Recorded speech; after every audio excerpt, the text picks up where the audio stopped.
Okay. Greetings, it's Alex Scher for the Shelburne Freelancer. I'm at Town Hall with Shelburne's Mayor, Ken Bennington, and we just finished a council meeting, and I was wondering if you could give us an overview of what happened this evening.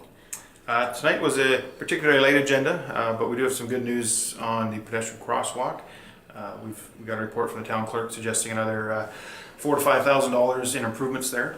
We continually have problems with aggressive drivers passing on the right, even though the crosswalk lights are flashing. The first car will stop to allow the pedestrians, and the second car will then pass on the right.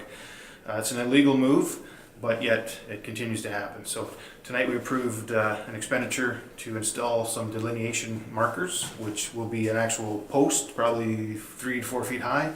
We'll mount those directly in the asphalt where this passing on the right seems to be occurring. And the next guy that does it will get significant damage to their vehicle. So good news for pedestrians. We continue to try and improve that crosswalk because that was the purpose in which it was placed, was to improve pedestrian safety. So I look forward to that, and we'll monitor that and gauge those improvements over the next little while.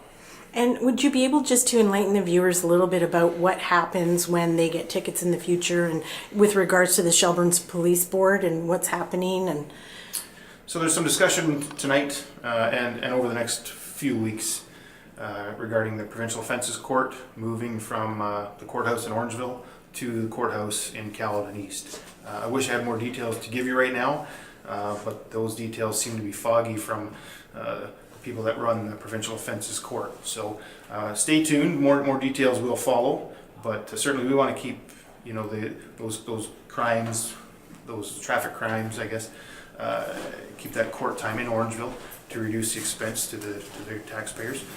Not only do you have to travel as the fine driver, not only do you have to travel to the court in Caledon East, but as well as our officers on overtime and increases expenses in fuel and vehicle wear and tear, that kind of thing. So we'll continue to fight that good fight and try to keep the courthouse those courts battles in Orangeville Courthouse where they are today.